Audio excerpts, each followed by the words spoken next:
Polysécure épisode technique, je suis accompagné de Clément. Est-ce que tu peux te présenter? Bonjour Nicolas, oui, alors Clément Cruchet, je travaille actuellement en tant que Technical Team Lead pour la partie de sécurité offensive chez Bell. Sécurité offensive, c'est un peu pour regrouper tout ce qui est tests de sécurité, piratage éthique, pen test entre guillemets.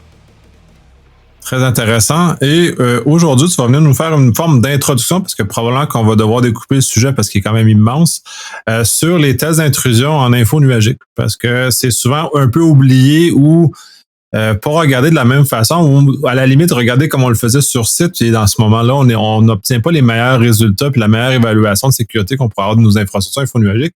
Et il faut les évaluer comme on évalue à peu près tout et n'importe quoi de nos jours, parce qu'on pourrait trouver des surprises. Je laisse commencer avec ça. Absolument. Donc, c'est sûr que quand on parle de test d'intrusion info nuagique, nous, on s'est rendu compte que beaucoup de nos clients ces dernières années, en fin de compte, avaient fait un peu le move et avaient un peu pas mal bougé pas mal de ressources de leur on-premise vers l'info nuagique. Et souvent, en fait, on s'est rendu compte d'un manque d'accompagnement, de connaissances ou tout simplement le problème de la cybersécurité et de ressources finalement vraiment compétentes sur le domaine. Donc c'est des points à regarder parce qu'on s'est aussi rendu compte que beaucoup de groupes d'attaquants s'intéressent de plus en plus en fait à l'info nuagique, tentent de compromettre en fin de compte des organisations depuis en fait tout simplement leur endpoint info nuagique, que ce soit du Azure, du AWS ou GCP, et ça peut être aussi potentiellement une passerelle en fait un petit peu vers le réseau interne ou vers des données tout simplement sensibles. Donc l'impact en fait pour l'entreprise est assez important en général. Au niveau du cloud, c'est vrai que ce qui est intéressant, faut toujours se rappeler finalement, je pense, du modèle de sécurité partagé quand on est sur du cloud, Azure, GCP ou AWS. C'est vrai que la base, ça va vraiment être ça va être de se rappeler toujours du modèle de sécurité, que tout ne repose pas en fin de compte sur notre fournisseur cloud. Donc tout n'est pas du rôle de Azure. Évidemment, quand on est sur du on-prem, on a en charge tout, du matériel jusqu'à la sécurité applicative, des données, des comptes et autres. Mais on a différents modèles. On a du IaaS, donc c'est vraiment l'infrastructure sur du cloud, du PaaS, c'est plateforme as a service, où là, ça va être par exemple du Docker, du Kubernetes, comme ça, on nous fournit en fait la plateforme. Et après du SaaS, comme vous pouvez utiliser comme du Office 365, Dropbox, choses comme ça. Et c'est vrai qu'en fonction de la techno qu'on utilise, finalement, on est dans telle ou telle catégorie. Et il y a évidemment aussi tel ou tel risque. Donc évidemment, plus on va vers du SaaS et plus on délègue en fait la sécurité aux fournisseurs de cloud, et plus on est vers du IaaS, en fin de compte, et plus on prend en compte en fait la sécurité. Et ça, c'est important à comprendre. Absolument. Puis d'ailleurs, la plupart du monde que j'ai rencontré ne comprennent pas que même en SaaS, il y a une bonne dose de sécurité qui est à la charge des clients. Puis ils sont toujours très surpris quand je leur explique à quel point il y a encore de la charge à faire, parce que tous les accès aux comptes, le contenu, les données sont quand même de mal la propriété, puis si on ne configure pas correctement, on est en problème. L'image que je vais utiliser, généralement, c'est comme un bloc, parce qu'on utilise le mot tenant largement dans le monde Microsoft. C'est un condo. Et dans la tour à condo, Microsoft est chargé, va s'occuper de la sécurité de son bloc à condo, pas qu'il tombe à terre, pas qu'il se fasse bombarder, des choses comme ça. Mais il demeure que notre partie privative, notre condo, est à notre charge. Fait que si on ne va pas la porte à l'entrée, ben on peut se faire voler comme n'importe quoi, parce que Microsoft n'est pas responsable dans ce cas-ci. Si on prend le volet M365 par exemple, ou peu importe ou Google Workspace ou ces éléments comme ça. Fait que c'est vraiment très important à connaître la bonne délimitation, parce que ça évite des surprises. Puis j'ai connu beaucoup de gens ou d'entreprises qui ont eu des petites surprises. Absolument. Et c'est vrai que du coup, c'est un peu ce qu'on se rend compte en général, c'est que au niveau du SaaS, on arrive vraiment sur de la gestion des accès, vraiment de l'IAM pure, de l'identité. Et c'est ça en général que les clients vont gérer correctement ou vont laisser des gros trous morts. Souvent, on a le manque de MFA par exemple qui est assez récurrent. On a aussi dans Azure le Conditional Access Policy, qui est en fait en fonction de paramètres précis, on va pouvoir autoriser ou non l'accès à l'utilisateur, ou obliger par exemple l'utilisation d'un MFA. Et parfois c'est ce genre de défaut qu'on voit là. Et pour l'exemple, un peu drôle du coup, si on prend un exemple, c'est vrai qu'on a l'exemple d'un compte, on était chez un client et on a par exemple le réseau Wi-Fi guest, où tous les guests, les invités se connectent. Donc vraiment un portail captif très simple, pas besoin de mot de passe et autres.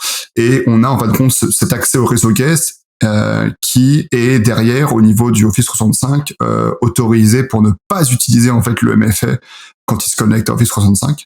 Donc là, on est sur un vrai problème de sécurité finalement. On a des gens en interne qui ont voulu faire des choses un peu peut-être plus configurées, se dire bah regardez, nos utilisateurs quand ils sont chez nous en interne, ils n'ont pas forcément besoin d'utiliser le MFA, ils sont chez nous en interne pour se connecter, mais qui ont dans cette configuration en fait inclus aussi le réseau guest. Donc là, on a des soucis évidents de sécurité. N'importe qui finalement peut se connecter au réseau guest, enfin, n'importe qui à proximité évidemment, n'importe qui peut se connecter au réseau guest et potentiellement bypasser le MFA facilement. Pareil, si il y a un peu une question qui revient souvent aussi, c'est la raison de réaliser des tests d'intrusion en fin de compte en info nuagique. C'est un peu le sujet aussi du jour dont on parle. On a parlé que finalement c'était réellement une surface d'attaque en fait au même titre qu'une application web ou qu'un réseau externe en fin de compte. C'est vraiment la surface d'attaque qui est exposée en externe à un attaquant. Donc ça à prendre en considération.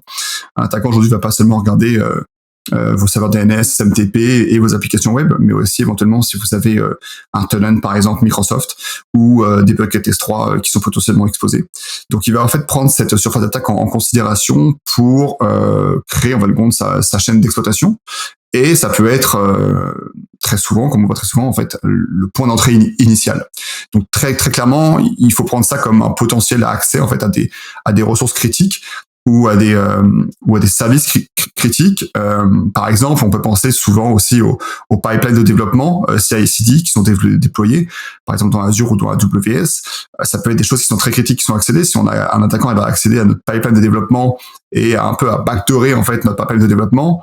On a vraiment un peu une sorte de supply chain attack finalement au niveau du pipeline de développement. On va déployer nos mises à jour, nos updates et nos patchs directement en fin de compte, par exemple avec du code malveillant. On a aussi tout ce qui est les backups. On a beaucoup de clients qui essaient en fin de compte aussi de leur cloud ou de leur AWS Glacier par exemple pour stocker en fin de compte de la backup un peu sensible ou de la backup sur laquelle ils veulent avoir un accès, histoire de un petit peu répartir leurs risques et de ne pas avoir de la backup qui soit stocké sur le réseau interne, sur le serveur de backup, accessible au même titre que les autres serveurs. On a aussi la synchronisation, souvent, qui est un risque important, je pense, notamment la synchronisation entre Azure, Active Directory et Azure On-Prem. Ce qu'on se rend compte, c'est que on a pas mal de chemins d'attaque en fin de compte, une fois qu'on compromet un tenant ou un environnement Azure, depuis en fait l'Azure Active Directory vers le Azure On-Premise. C'est assez intéressant aussi pour les attaquants. Ça donne un chemin vraiment un peu direct, on va dire. Et on a aussi tout ce qui est lié à la gestion des équipements, des ordinateurs, des laptops, qui est intéressant. Dans Azure, tu as Intune ou alors les Azure Hybrid Joint Device. Donc, c'est les devices, en fin de compte, les laptops ou les workstations qui vont être, par exemple, joints à la fois à ton Azure Active Directory, mais aussi à un Active Directory on-premise. Et le risque, très clairement, bah, c'est tout simplement si on a accès, si on a par exemple Global Admin ou l'accès en Intune Manager, par exemple, c'est tout simplement d'aller exécuter en fait du PowerShell en tant que NT Authority System, donc le droit le plus élevé sur un système Windows. Donc évidemment, on a un gros risque là-dessus. Et c'est pour ça que le cloud, en général, l'info nuagique doit être vraiment pris en compte comme surface d'attaque, évalué, et on doit être vraiment s'assurer que c'est qu'on est correct, qu'on limite les accès et autres. Ouais, c'est surtout la passerelle, puis si tu le mentionnes bien, entre l'info nuagique puis le réseau interne ou les objets internes qui devient problématique, puis qu'on oublie qu'il y a une liaison très forte. C'est sûr que le confinement nous a amené dans cet univers-là, mais où maintenant la bureautique est en mettant une extension dans l'info nuagique, mais cette extension-là considère que le périmètre complet de l'interne et de l'info nuagique est relativement le même à bien des égards. Là, tu mentionnais justement les plages autorisées là, de whitelisting pour sans MFA. J'ai déjà vu des cas de réseau Wi-Fi qui sortaient sur les IP de l'entreprise aussi, ou des éléments comme ça qui viennent à contourner les mesures de sécurité qui ont été mises en place, n'ont pas été réfléchies à leur globalité. C'est là que les tests d'intrusion viennent justement essayer de trouver ces espèces d'incohérences-là qui se sont glissées dans les différents designs puis les décisions qu'on a prises. Absolument. Et puis c'est ça en fait. L'idée c'est pas de remettre en question le travail qui est fait, c'est juste que les métiers effectivement sont différents. Quand tu fais un test d'intrusion, quand tu fais un test de sécurité, toi il suffit de trouver le problème en fin de compte, ou côté blue team, côté défense, il faut penser à tous les potentiels problèmes. Donc on est vraiment sur des points de vue en fait différents. Nous on va checker vraiment, on va aller chercher l'erreur un petit peu, la petite chose qui est mal configurée ou qui va pas, pour aller présenter par exemple, avoir une preuve de concept à une exploitation potentielle ou un impact potentiel. Donc ça c'est intéressant. Pour ce genre de choses en plus, on utilise souvent des standards, enfin on se base sur des standards. Le plus connu pour tout ce qui est cloud, je pense, c'est le matrice Enterprise Cloud. C'est vraiment du Mitre en fin de compte. Ils ont à la fois le Attack Matrix Enterprise classique qu'on connaît un peu tous, puis ils ont aussi la partie Cloud Matrix, qui est encore, je dirais, qui est encore assez en développement, encore assez récente. Ils sont vraiment en train de pousser pour développer ça, mais c'est vraiment un bon point de départ. Notamment pour des équipes de sécurité opérationnelle aussi, pour pouvoir aller un petit peu flaguer leurs risques, savoir où est-ce qu'ils en sont, permettre d'évaluer aussi, même éventuellement avoir une approche un peu de purple team, mais dans des environnements cloud. Nous, ça nous arrive souvent d'en faire pour du Azure, AWS ou GCP, et c'est assez intéressant justement pour aller finalement valider qu'il y a de la détection et de la réponse suffisante en fin de compte, même dans l'environnement cloud, mesurer des SLA et autres par exemple. Donc ça c'est un standard un peu intéressant vraiment. Microsoft ils en ont publié 2 autres des standards. Ils ont publié le Azure Threat Research Matrix. Donc là c'est vraiment une matrice sur les menaces en fin de compte liées à Azure. Et après, ils ont publié aussi la matrice attaque Kubernetes, donc là qui est vraiment liée à des environnements containerisés, donc Kubernetes, mais qui est intéressante parce qu'on a aussi beaucoup finalement d'organisations qui vont se servir du cloud pour justement lancer des environnements containerisés. Avec GCP, il y a le Kubernetes qui est très utilisé, mais avec Azure aussi, AWS, il y a ce genre de service. Donc c'est aussi des choses à prendre en compte. Le Kubernetes, c'est un peu aussi comme on parlait tout à l'heure, tu as un problème dans ton pipeline de développement, ton CI/CD, c'est vraiment un peu la même idée ici dans le Kubernetes. Si tu arrives à polluer ou à entrer du code malveillant ou à persister sur, par exemple, une image dans un conteneur, c'est super intéressant parce qu'à chaque fois qu'elle va être utilisée et déployée, en fait, tu vas avoir ta persistance et tu vas être soit à l'intérieur de l'organisation carrément, soit déployé sur un VPC cloud, Azure ou AWS. Ce qui est intéressant, je pense, quand on fait des tests d'intrusion cloud aussi, comparé à des tests d'intrusion classiques, réseau, web, mobile ou Wi-Fi, c'est qu'en fait tout repose sur l'IAM, donc c'est Identity Access Management, donc c'est vraiment tout repose un petit peu sur l'identité et l'accès qui est fourni en fait aux utilisateurs IAM. Et en fait, on a souvent une idée de se dire j'ai récupéré un compte cloud, par exemple, j'ai fait un password spray ou j'ai trouvé des access tokens, j'ai accès à leur Azure, ouais, c'est bon, je vais pouvoir devenir global admin très rapidement et je vais tout compromettre. En fait, oui et non, parce que finalement ce qu'on se rend compte quand même, c'est que dans le cloud, tout est lié à l'IAM, et l'IAM, en fin de compte, réellement, ce que c'est que sans permission, sans droit, sans rôle, sans groupe attribué, entre guillemets, on fait rien. Réellement, on a très peu d'infos. Sur du Azure Active Directory, on va pouvoir lister les users, les groupes, des choses comme ça, donc c'est intéressant. Mais par exemple, sur du AWS, on ne pourra même pas lister les utilisateurs. Donc, on a vraiment une restriction, en fin de compte, qui est faite au niveau des permissions. Et c'est pas parce qu'on compromet un compte sur un environnement cloud, Azure, AWS ou GCP qu'on va forcément, par exemple, pouvoir aller lire tous les buckets S3. Non, si on n'a pas la permission, on pourra jamais le faire. Et si vous trouvez en fin de compte un moyen de le faire, vous avez juste une 0D sur du AWS en fin de compte. Donc c'est une bonne nouvelle. Mais ça dépend pour qui. C'est une bonne nouvelle pour vous, c'est une bonne nouvelle pour tout le monde finalement qui utilise AWS, mais pour vous c'est une bonne nouvelle. Donc c'est ça qu'il faut rappeler un petit peu, c'est ça pour moi la grosse différence en fait aussi dans les réseaux un peu classiques et le cloud. C'est souvent quand on pense au réseau classique, on a l'Active Directory, on a les domain user, par défaut souvent on a domain user, et déjà avec un domain user sur un Active Directory on peut faire beaucoup de choses. Il y a beaucoup de chemins d'attaque, ça a sûrement été présenté dans le podcast, mais il y a beaucoup de chemins d'attaque dans l'Active Directory. Il y avait l'épisode notamment sur Bloodhound, je crois que vous avez fait, qui justement et un peu l'illustration, en fin de compte, de ce souci des small attacks dans l'Active Directory pour un simple domain user. Cette chose-là dans Azure est quand même plus limitée. On va pouvoir lister beaucoup de choses, par exemple, mais AWS c'est super limité, GCP aussi. En AWS, si on a un user IAM, par exemple, on se connecte, on peut vraiment rien faire. On n'a aucun droit. Donc maintenant, si on peut lister des users, on va pouvoir simplement avoir la permission list user. Et c'est important parce qu'en fait, la granularité dans un environnement infonuagique, justement, via ces systèmes de IAM, elle est vraiment très fine et malheureusement très peu utilisée aussi. Donc c'est un peu le pendant finalement, c'est qu'on a vraiment une granularité sur les droits qu'on peut donner à un utilisateur ou à un groupe d'utilisateurs ou à un rôle ou à une permission, mais finalement c'est pas non plus extrêmement utilisé. Et très souvent, on va se retrouver avec un groupe user à qui on a donné pas mal de droits, et un groupe admin à qui on a donné en fait full droit. Et éventuellement entre les deux, un groupe dev qui va avoir des droits style de pipeline sur accès au pipeline de développement, accès à des vaults pour récupérer des clés, des choses comme ça. Mais c'est sûr qu'on a parfois un manque de granularité. C'est ça, je pense, qui est important. C'est ça qui fait la différence en fait dans un environnement cloud.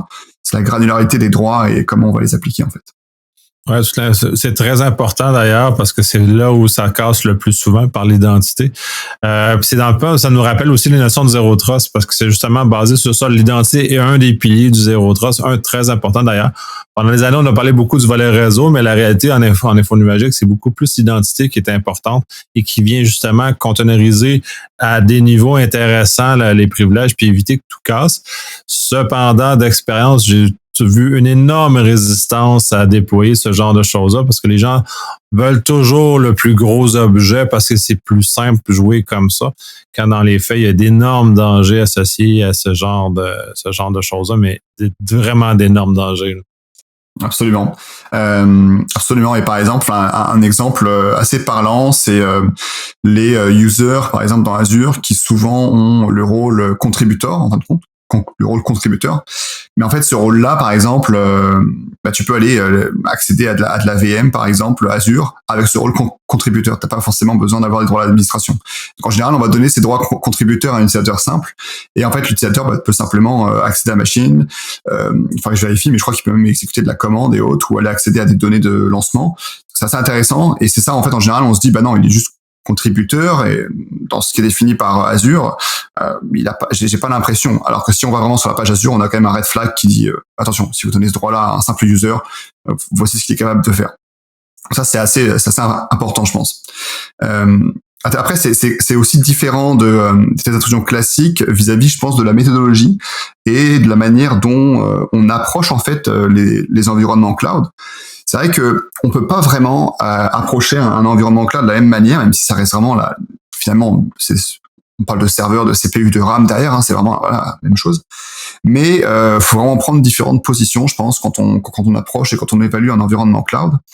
Après, c'est mon point de vue aussi. C'est chacun aura son point de vue, mais je pense qu'il faut prendre 3 positions quand on évalue un environnement cloud et sa sécurité pour vraiment l'évaluer en sa globalité et avoir un peu une approche qui est holistique. On va le prendre tout d'abord en black box complet, vraiment. On se dit qu'on a un attaquant sur Internet. On veut attaquer company.org. Est-ce que company.org a un tenant? Qu'est-ce qu'on peut reconnaître? Qu'est-ce qu'on peut trouver déjà en black box total? Là où, il y a quelques années, on arrivait à trouver des buckets S3, par exemple, qui était by default ouvert, qui n'est plus le cas maintenant, et qui était by default nommé s3bucket.dev.company.org, où on pouvait aller très facilement finalement énumérer par exemple des buckets ou des storage, des blob storage à Azure. C'est plus possible ou c'est moins possible aujourd'hui. On voit de plus en plus d'organisations qui finalement randomisent par exemple leur nom de stockage cloud avec vraiment des chaînes de caractères que tu t'es pas censé trouver. Hein. Donc on a vraiment parfois aussi en black box une limitation à ce qu'on va pouvoir voir et exploiter. Et très souvent on pense à finalement on va pouvoir exploiter une application web par exemple qui est déployée dans Azure, qui a un access token, on va réutiliser access token. Alors oui, dans les trainings, dans les blog posts, pour expliquer c'est quoi le risque, oui on le voit. Dans la réalité c'est quand même un peu moins fréquent et ça arrive pas tout le temps. Donc il est possible en fait avec cette approche première finalement position qu'on prend en tant qu'attaquant qui est depuis Internet, qu'on n'ait finalement pas grand-chose, qu'on n'ait pas trouvé grand-chose finalement en black box, mais qui est quand même des défauts de sécurité inhérents, et on veut quand même les relever. Donc en général, on va prendre deux autres positions. La deuxième, c'est le grey box finalement, où c'est de l'assume breach finalement, où on va simuler par exemple le leak d'un credential ou le leak d'un access token. On imagine un développeur qui se met sur GitHub et qui leak son access token. Bon alors bien qu'aujourd'hui il y a GitHub sont assez vigilants là-dessus, justement ils vont parser pas mal d'informations pour vérifier qu'il n'y a pas de token ou autre, mais on imagine ça. Il y a un access token qui a leaké, quelqu'un l'a récupéré. Qu'est-ce qui est en mesure de faire cet attaquant finalement avec le compte d'utilisateur? Donc nous en général, ce qu'on fait, c'est qu'on dit aux clients, par exemple, regardez, demain vous avez des users dans votre AWS, assez classique, des développeurs et des gens de l'IT par exemple qui vont manager, qui ont des droits assez élevés. Alors, on va prendre deux comptes. On va prendre un compte user avec les mêmes droits par exemple qu'un user classique. On va prendre un compte dev avec les mêmes droits qu'un dev classique. Et on va faire du assume breach avec ces comptes. Et en fait, ce qu'on va faire, c'est qu'on va finalement récupérer, comme on parlait tout à l'heure, en fait, les permissions IAM. Et en fonction des permissions IAM de base qui sont créées pour ces comptes, par exemple, qu'est-ce qu'on peut faire? Est-ce qu'on peut faire du mouvement latéral? Est-ce qu'on peut élever nos privilèges? Et ça, c'est intéressant, justement. Parce qu'on peut avoir un impact, en fin de compte, avec ces droits-là. Puis la troisième position, c'est après de faire une revue de sécurité un peu de la configuration en fait cloud. Et ça va être des choses un peu plus techniques propres au cloud, mais vraiment que axées sur la sécurité, comme par exemple le versionning des buckets S3, des choses comme ça, qui sont pas exploitables directement en soi, mais qui sont vraiment des bons points à inclure en fin de compte dans tes paramètres de sécurité en fait cloud. Donc c'est important, je pense, de prendre les trois positions pour vraiment avoir cette vue complète et cet état en fait complet de et évaluer en fait ton environnement cloud au complet, quoi. Absolument. Puis ça, c'est important de prendre de repositionner ces trois positions-là parce qu'il y a beaucoup de sensationnalisme dans les médias. Souvent, on va avoir l'impression qu'ils vont parler d'une situation black box quand dans la réalité, l'exploit qui a été démontré ou l'événement qui s'est démontré par la firme de recherche est en plein white box. Fait qu'il y avait disposé de l'entièreté de l'information dans les mains. Fait que c'est sûr que c'est beaucoup plus facile que quand on est un réel attaquant externe avec aucune information et on doit remonter la chaîne au complet, là, plus du red team dans ce cas-ci. C'est un peu plus complexe, puis ça l'enlève un peu du sensationnalisme qu'on peut retrouver. Ouais. Là, on avait eu des cas de breach en cloud qui étaient justement là, c'est la fin du monde, ça. Non, mais c'est du white box. Il y avait de l'information privilégiée pour réussir à montrer cet exploit-là ou cet élément-là. Parce que par exemple, tu vois, très classiquement, un bucket S3 aujourd'hui, où bon déjà pour l'exposer publiquement, il faut vraiment cocher plusieurs cases, dire oui, je veux bien l'exposer publiquement, oui, je suis d'accord pour que tout le monde accède à mes données. Enfin, faut vraiment y aller. Mais imaginons un bucket S3 qui est exposé aujourd'hui, il est exposé certes, mais s'il a un nom qui est randomisé, ça va être très compliqué d'aller récupérer ce bucket S3. Donc s'il a une chaîne de caractères au début qui fait je sais plus combien de caractères, mais tu vas vraiment avoir beaucoup de mal, voire tu vas pas le retrouver. Donc il y a un énorme défaut de sécurité, mais si tu restes en full black box, en fin de compte tu le verras pas. Et ça c'est un souci. On veut pas ça, on va pas dire au client ok, c'est bon, vous êtes correct, vous êtes secure, alors qu'à côté il y a un bucket S3 qui est exposé et qui peut-être un jour sortira et sera trouvé. Donc non, c'est important. Et puis ce qui est important aussi, c'est toujours de se rappeler finalement pourquoi on prend une position, parce que finalement tu as aussi l'IAM qui est toujours derrière, c'est vraiment le cœur, quoi. Et quand on est en grey box et quand on a un accès par exemple en tant que développeur, c'est important aussi d'aller jouer avec l'IAM pour aussi, ça me ramène un peu de la sensibilité au client, à l'organisation. Elle arrive à se dire ok, finalement je déploie par exemple ce même set de permissions à tous mes développeurs depuis 2-3 ans, mais en fin de compte, je déploie beaucoup trop de privilèges. Et ils n'ont pas besoin de tout ça. Ou même d'être au courant, de se dire, je déploie tel privilège, par exemple, sur mes VM Azure, par exemple, à mes développeurs. Ah oui, mais ça veut dire que du coup, ils peuvent faire ça, et potentiellement, ils peuvent escalader, en fait, leurs privilèges. Donc peut-être que je dois restreindre, ou au moins je suis au courant du risque. Et au cas où, demain, j'ai un access token qui leak, ou j'ai un leak de creds, ou un développeur clique sur un lien de phishing et se fait ficher, je sais potentiellement, je suis en capacité de réagir en fait.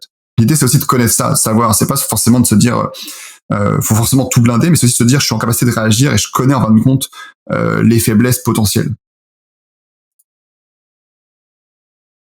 Rapidement, tu parlais de Red Team tout à l'heure et c'est assez intéressant parce que il y a un truc dont je voulais parler un petit peu, c'est un peu les différentes très rapidement, puisqu'on fait vraiment une intro aujourd'hui, mais c'est un peu rapidement tout ce qui est lié aux accès initiaux. J'en ai parlé un petit peu brièvement tout à l'heure. J'ai mentionné par exemple, qu'est-ce qu'on peut trouver en fait comme accès initial pour un attaquant, pour un red teamer ou pour peu importe. Mais quel accès initial on peut trouver? On a parlé tout à l'heure de l'application web. Donc là, on a vraiment l'idée de l'application web qui est déployée, qui a un access token. On peut parler aussi souvent de tout ce qui est serverless, éventuellement une fonction, par exemple, dans Azure ou du Lambda dans AWS qui est déployé en externe.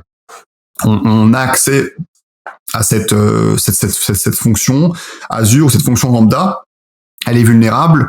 On arrive à récupérer, en fin de compte, via ce qu'on appelle le IMDS, enfin les données en fait de metadata de l'instance lambda ou de l'application web, on arrive à récupérer en fin de compte son access token. Qu'est-ce qu'on est en mesure de faire justement? Ça c'est assez intéressant parce qu'en général on va setter en fin de compte des permissions directement sur l'application web ou directement sur la fonction lambda. Très souvent, l'exemple qu'on donne, c'est la fonction lambda qui peut aller lire, par exemple, dans un key vault et qui peut récupérer des secrets. Bon, très bien, ça arrive pas tout le temps non plus. Parfois, la fonction lambda, elle peut juste faire des choses très classiques et très banales où tu vas la compromettre, tu vas avoir un access token, mais tu vas pas faire grand-chose après. Mais il y a évidemment le cas aussi où la fonction lambda va lister un bucket S3, pouvoir écrire dedans, donc ça c'est intéressant, par exemple. Un cas par exemple intéressant, un exemple concret de ce genre de choses, c'était une fonction lambda qu'on compromet qui a le droit d'écriture sur un bucket S3 et ce bucket S3 en fin de compte est utilisé comme un peu comme CDN en fin de compte comme base de ressources pour des fichiers JavaScript, des images, du CSS sur un site web. En fait, ce que ça crée finalement, c'est un peu une chaîne d'exploitation qui va nous permettre, en fin de compte, par exemple, tout simplement de modifier des fichiers JS, JavaScript, et d'avoir, par exemple, de la XSS après exploitable sur le site web directement stocké. Donc n'importe qui, par exemple, après qui va sur ce site web, qui n'a rien à voir, qui est totalement distinct, qui est hébergé vraiment dans un autre cloud provider, mais qui récupère son contenu via un CDN, par exemple un S3, JavaScript et CSS, en fait, va être vulnérable et être compromis. Donc ça, c'est assez intéressant, du coup. On a vraiment la fonction lambda qui est vulnérable, qui est écrit ensuite sur le S3, qui, lui, en fin de compte, est utilisé pour hoster, en fin de compte, des fichiers de ressources JavaScript, par exemple. Donc ça, c'est assez intéressant. Comme Initial Access, on a aussi tout ce qui est lié au VM un petit peu, donc soit les VM, soit les instances EC2 dans du AWS, par exemple, où on peut avoir potentiellement une instance qui est vulnérable. On peut avoir, par exemple, des services qui sont ouverts à tout le monde et qui sont exploitables. On a aussi tout ce qui est exposition non intentionnelle en fin de compte de credentials. On en a parlé tout à l'heure dans un GitHub, dans un GitLab, peu importe, des credentials qui sont balancés, des access tokens, des choses comme ça. On peut penser par exemple en tant qu'attaquant, on a des outils comme par exemple GitLeaks, GitRob, GitSecret qui vont aller chercher un peu des secrets dans des repos GitHub. Donc si on a un peu accès au GitHub ou finalement à la solution de code repository de l'entreprise, de l'organisation qu'on vise, on peut se dire on va aller checker un peu s'il n'y a pas des secrets là-dedans. On a aussi l'outil qui s'appelle TruffleHog qui est un outil qui lui va un peu se focus plus sur l'entropie en fin de compte plus que sur de la regex, c'est-à-dire qu'il va calculer un peu l'entropie des chaînes de caractères pour déterminer si c'est potentiellement beaucoup d'entropie, donc potentiellement c'est une clé SSH ou une access token par exemple. Donc c'est intéressant. Puis après on a la partie un peu aussi plus classique, je dirais, donc password spraying, donc on peut aller faire de la pulvérisation de mots de passe un peu sur du contenu, sur l'authentification finalement Office 365 ou du Azure ou AWS, avec des limitations évidemment, mais on parlera un petit peu aussi potentiellement de comment bypasser un peu ces limitations, notamment avec la rotation d'adresse IP. Et puis le dernier point, c'est tout ce qui est phishing. On peut aussi faire du phishing classique pour récupérer des creds Azure. Malheureusement, si tu as du MFA, ça va être compliqué. Si c'est flagué assez rapidement, ça va pas être très intéressant. Les creds vont être changés. Donc, ce qu'on a en fait, c'est qu'on a des moyens de faire du phishing vraiment un peu phishing basé sur l'environnement infonuagique. Finalement, on a du phishing vraiment qui est spécifique à l'infonuagique. Et on a le device code phishing par exemple ou les attaques consent grant. Donc par exemple les attaques consent grant ou consent grant attack, en fait ça se repose sur l'authentification au hôte en fait, et on va en fait en tant qu'attaquant par exemple créer notre application dans notre compte Azure attaquant. On a vraiment notre compte Azure. On crée notre application et en fait on va l'envoyer à un utilisateur qui utilise un autre compte Azure. Et cet utilisateur-là, en fin de compte, va tout simplement recevoir vraiment un prompt avec une URL Microsoft totalement légitime. Il n'y a pas de domaine à réserver. Ça utilise des URL Microsoft en lui disant, par exemple, vous venez d'avoir accès à une nouvelle application entreprise sur Azure. On met évidemment, nous, dans l'application, le logo de l'entreprise ou quelque chose en rapport. Et en fait, là, on va lui demander via du OAuth, en fin de compte, des accès à son compte. Donc, on va lui demander, par exemple, la possibilité de lire les utilisateurs de son Azure, de lire les groupes, d'accéder à ses emails, des choses comme ça. Et en fait, il va simplement avoir un prompt OAuth, comme on a quand on utilise du OAuth n'importe où, Gmail, LinkedIn ou peu importe.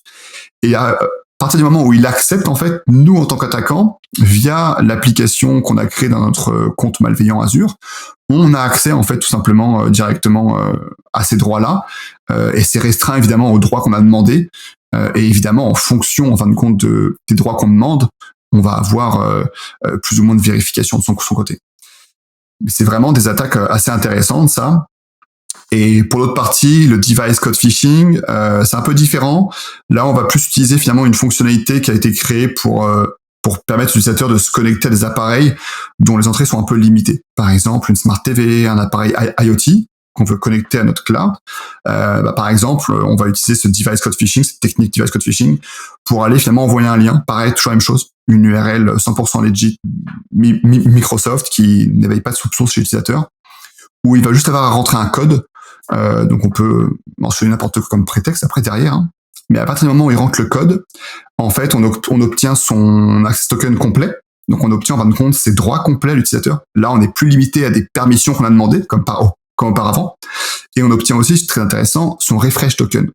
C'est intéressant pourquoi? Parce que le refresh token va permettre de refresh le token et d'obtenir un nouveau access token.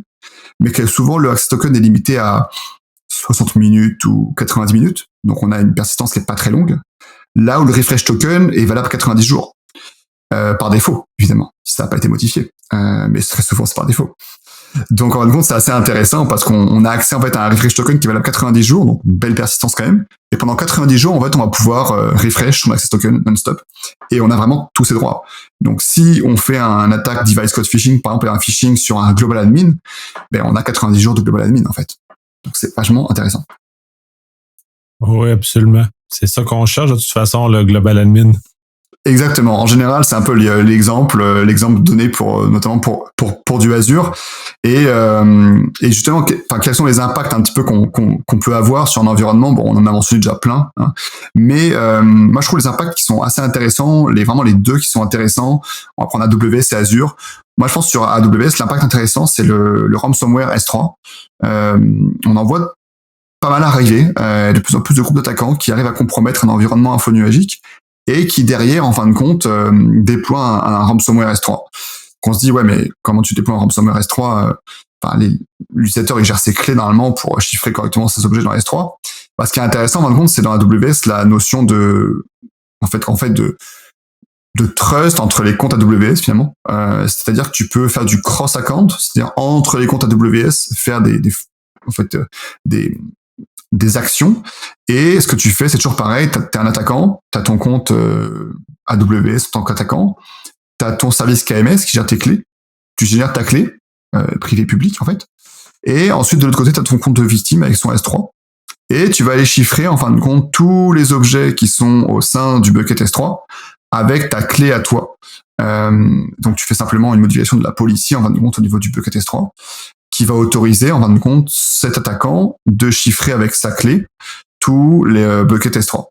C'est assez intéressant parce que qu'est-ce qui se passe du côté de la victime et du client? Finalement, lui, il se dit, bon, il essaie d'ouvrir le lendemain un objet dans son bucket S3 et il va avoir une erreur comme quoi sa clé, en fin de compte, n'est pas en mesure de déchiffrer, en fin de compte, l'objet dans son bucket S3. Donc là, c'est assez bizarre.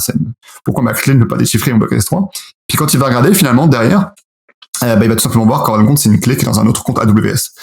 Donc, game over. Et là, ce serait intéressant de savoir, justement, qu'est-ce que fait AWS dans ces cas-là. Moi, je serais très curieux. Oui, effectivement, mais c'est très drôle d'utiliser les systèmes d'AWS contre les utilisateurs. Là, mais c'est un point très important qu'il faut souligner, que les attaquants sont très imaginatifs. Ils vont trouver à peu près tout et n'importe quoi pour réussir à se faufiler et à trouver les mécaniques, là, ce qu'on appelle essentiellement le LOL maintenant, là, Living Off the Land, c'est-à-dire d'utiliser les outils natifs. En général, pour ça fait moins de bruit, c'est pas évident, ça c'est plus difficile à attraper, puis d'arriver justement à faire des dommages dans ce cas-ci qui sont quand même assez majeurs pour réussir à nuire et à faire chanter les gens, à obtenir de l'argent. Là. Absolument, absolument. Puis c'est vrai que c'est vraiment ce que tu viens de dire. En fin de compte, c'est vraiment le Living of the Land, là, le LOL, niveau cloud. En fin de compte, utilisé dans le cloud, où on va vraiment utiliser des outils propres. Techniquement, normalement, AWS, si on regarde les security, les guidelines et autres, t'es le seul à être maître de ton KMS, par exemple, de ton gestionnaire de clés. Donc techniquement, AWS n'est pas censé aller, entre guillemets, sauver le client, je dirais, derrière, qui s'est fait chiffrer par un autre compte AWS. Mais ce serait intéressant de savoir, justement, de parler avec quelqu'un d'AWS, peut-être qu'il s'y connaît encore mieux, savoir qu'est-ce qui se passe, parce que moi, je suis vraiment curieux là-dessus. C'est pour ça que tout à l'heure, on parlait, par exemple, je donnais comme exemple, quand on fait en troisième phase l'audit de sécurité du cloud et on vérifie les paramètres de sécurité, et je parlais du S3 versionning, en fin de compte, c'est le fait de, par exemple, de mettre des versions sur ces objets dans le S3. Ça permet que pour chaque objet, par exemple, imaginons que tu as une backup, cette backup, elle va avoir, par exemple, 5 versions. Donc, même si, par exemple, l'attaquant, il a chiffré ta dernière version, et il n'a pas pensé à supprimer les versions où il n'a pas les droits, les permissions, par exemple, tu as toujours tes versions en backup, entre guillemets. Donc, par exemple, des features comme ça qui, parfois, sont vraiment pas mises en lumière, en fait, dans AWS, en mode, ça peut vraiment vous sauver, en fait, sont pas déployées et pourtant sont super intéressantes pour de la réponse après l'incident. Celle-là est intéressante parce qu'il y a l'équivalent, dans le fond, dans le monde bureautique de Microsoft de M365 avec SharePoint OneDrive, dans lequel cas, effectivement, puis c'est même natif dans leur cas où là, il y a un certain nombre de versions qui est conservé. Les attaquants l'ont découvert et ce qu'ils font, c'est qu'ils viennent remettre à zéro les versions, donc effacent toutes les versions précédentes et chiffrent le document. Donc, dès lors, on se retrouve dans un contexte où ils utilisent encore les moyens qu'on aurait présumé, les moyens de protection natifs contre l'utilisateur et justement détruire un peu ce qu'on retrouvait là, si on revient plus dans le monde classique avec le fameux trio Emotet, Trickbot et Ryuk, où il arrivait, il rentrait, puis il détruisait les backups au passage, puis ensuite il faisait son chiffrement puis il te mettait dans le pétrin. Là. Fait que je pense que c'est juste une question de temps avant que ça, mais même dans AWS, tu as des notions de copie inaltérable, des choses comme ça qui permettent d'aller plus loin, justement pour se protéger justement contre un malveillant qui aurait compris comment aller récupérer les 10 configurations de backup. Là. C'est ça. Puis c'est toujours lié à de la permission, par exemple dans AWS, tu vois, si l'attaquant il a vraiment full admin surtout, il va entre guillemets disable tous tes paramètres de sécurité pour aller chiffrer ton S3, certes. Maintenant, s'il a juste la permission, par exemple encrypt object, des choses comme ça, de chiffrer des objets, mais qui peut pas faire vraiment grand chose de plus sur tes paramètres de sécurité S3, là ça va servir par exemple. Là, il va être vraiment limité. Il va chiffrer certes, mais tous tes paramètres que tu as mis en place, ton versionning, tes copies inaltérables ou peu importe, vont rester en fin de compte. Et ça, c'est intéressant. Et c'est sûr que s'il arrive au bout de la chaîne alimentaire, qu'il a Global Admin sur ton Azure ou qu'il a Root Access sur ton AWS, là, il pourra techniquement tout faire. Mais sinon, c'est vrai que c'est intéressant. L'autre exemple, en termes d'impact aussi, c'est sur le Azure. On en a parlé tout à l'heure, donc on va être très rapide, mais c'est vraiment l'idée de se dire qu'on a potentiellement des devices qui sont joined dans Azure, qui sont aussi sur du Active Directory on-premise, sur lesquels on peut potentiellement exécuter de la commande système. C'est assez intéressant. Après, il faut rappeler quand même que quand on fait ce genre d'exécution de commande PowerShell via du Azure, sur des devices qui sont, par exemple, sur ton on-premise, ça écrit un fichier en local quand même sur le poste de l'utilisateur. Donc, faut quand même penser et ça écrit du PowerShell première étape, donc tu auras potentiellement du AMSI qui va te détecter. Ça écrit aussi sur le disque, donc que si tu as un AV Defender ou un EDR, va falloir penser aussi à tes techniques d'obfuscation et pour bypass ça. Mais c'est quand même une capacité intéressante et potentiellement ça peut être utilisé pas forcément jusqu'au bout de la chaîne alimentaire pour aller exécuter en fait du code sur le device de l'utilisateur, mais peut-être même juste pour faire de la recon par exemple. T'exécutes par exemple depuis ton cloud ce qu'on appelle en red teaming du seed belting, donc c'est simplement aller valider les paramètres de sécurité, par exemple c'est quoi la version de l'OS, c'est quoi la version d'Office, c'est quoi le nom d'utilisateur, le domaine, l'antivirus, des choses qui sont assez discrètes entre guillemets quand tu vas checker. T'exécutes pas de code, mais tu récupères l'information qui est super privilégiée et qui va te servir par la suite, par exemple, pour faire, par exemple, ton payload ou ton malware. Donc, ça peut être des choses comme ça aussi, un peu plus discrètes. Mais clairement, on voit que le cloud, c'est vraiment un peu le lien qui peut être utilisé pour aller faire des choses un peu plus intéressantes. Et le cloud aussi, on n'a pas parlé.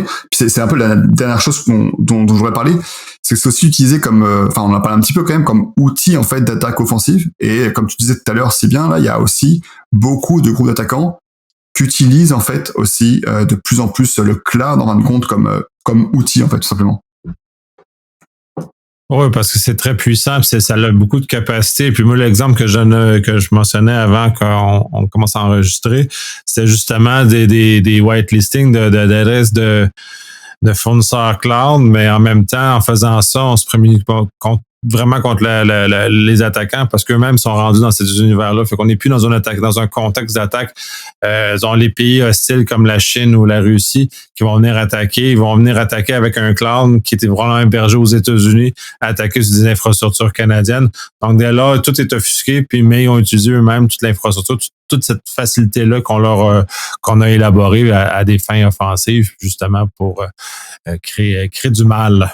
C'est ça. Et puis, par exemple aussi, tu sais, nous, ce qu'on voit aussi chez nos clients ou dans les organisations, c'est aussi souvent le cloud Azure ou les ranges, en fait, d'IP Azure sont pas mal trust en mode, que ce soit au niveau des firewalls, au niveau des gateways email ou autres. Donc, les attaquants vont, techniquement, tu peux faire beaucoup de choses. Tu peux faire, comme on a parlé tout à l'heure, du phishing sur, vraiment, cloud-based, on va dire. C'est vraiment phishing cloud-based. C'est, consent grant attack ou device code phishing où tu fais tout ton phishing finalement en utilisant de la fonctionnalité cloud légitime et puis des URL Microsoft derrière légitime, donc intéressant. Tu peux aussi tout simplement hoster ton malware ou ton code malveillant sur du S3 ou du cloud ou peu importe. Tu peux aussi tout simplement l'héberger en fin de compte pour aller le chercher à un moment donné.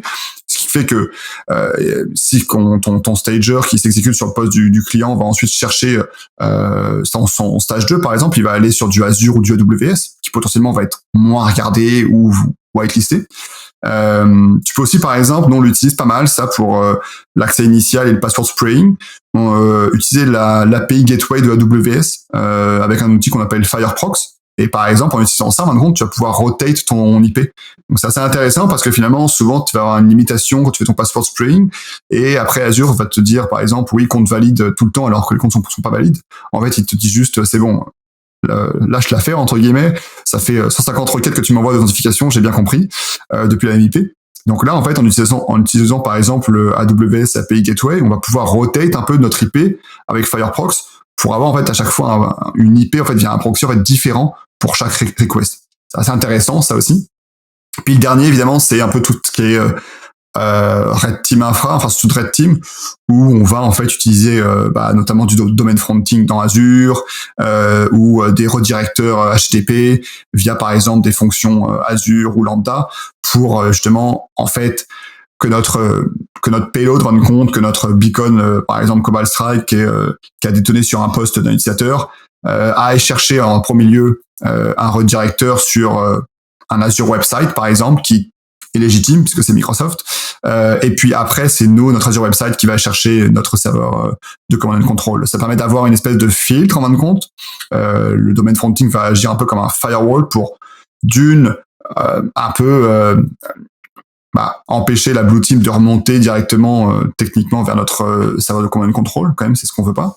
Puis aussi, ça va permettre en fin de compte de filtrer un certain nombre de requêtes qui sont non légitimes, qui sont pas destinées à nous et autres. Donc ça, c'est intéressant. C'est un peu des choses donc où on va utiliser un peu le cloud comme vraiment comme outil d'attaque. Puis on le voit de plus en plus de toute manière. C'est assez intéressant.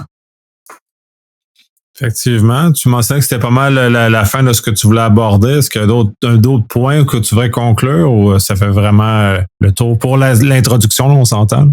Ouais, l'introduction qui est un petit peu longue, mais il y a beaucoup de choses à dire en fin de compte sur le cloud. C'est vraiment vraiment intéressant, moi je trouve, de plus en plus utilisé. Ce qu'on fait aussi qui est assez intéressant, c'est un peu le dernier mot de la fin, l'ouverture. Là, c'est tout ce qui est, on a parlé tout à l'heure, c'est le Purple Team Cloud en fin de compte, et c'est assez intéressant parce qu'on arrive à en fait analyser, par exemple, t'as une organisation qui utilise un SOC et le SOC service gère par exemple la sécurité du cloud aussi. Donc très clairement, c'est quoi? C'est ils reçoivent en fait les logs AWS CloudTrail par exemple, ils les reçoivent et ils les passent dans un outil de corrélation, si on veut. Et ce qu'on se rend compte, c'est que la corrélation est pas évidente non plus, ou pas souvent très bien faite. De base, la corrélation de base sur un CIEM classique est parfois défaillante. Donc là, on imagine en cloud des choses assez récentes, où en fait, la difficulté va être vraiment d'avoir de la corrélation sur des événements qui sont indépendants, qui sont potentiellement légitimes pris à part, mais qui ensemble finalement vont mener à une chaîne d'action qui en fait est une action malveillante. Ça, c'est pas évident. C'est ce qu'on fait quand on fait du Purple Team Cloud, un peu ce qu'on va chercher, ce qu'on va trouver, ce qu'on va décider avec le client. C'est assez intéressant parce que tu sais, on lui montre en fait, par exemple, on a fait ça, on a fait telle action, tel call d'API AWS par exemple. Vous avez flagué la première, mais toutes les autres, par contre, vous l'avez pas flagué. L'exemple concret, c'est par exemple, on avait ajouté ce qu'on appelle une inline policy, c'est une policy on va directement à un user. C'est-à-dire que directement au user, on lui a ajouté full admin. Donc on lui a dit en clair, t'es full admin sur AWS. Bon, un peu flagué. En fin de compte, ce que va flaguer en fin de compte le CIEM, par exemple, ça va être un défaut de bonne pratique. C'est-à-dire qu'on n'ajoute pas une inline policy sur un user, mais on l'ajoute sur un groupe ou bien sur un rôle. Et du coup, on se dit, du coup, si on suit en fait la best practice, en fait, il nous flaguait pas. Donc il y a des choses comme ça qui sont assez intéressantes où tu vas pouvoir aller trouver par contre des chemins d'attaque qui sont pas forcément flagués, pas forcément regardés, et de toi de ton côté justement essayer d'améliorer ta détection dans ton cloud. Tout à fait. Et je te remercie énormément. C'est une très belle introduction. Là. Je pense qu'on va avoir plusieurs autres à discuter parce qu'on a il y a beaucoup de tracks à creuser. Je te remercie énormément. Merci à toi.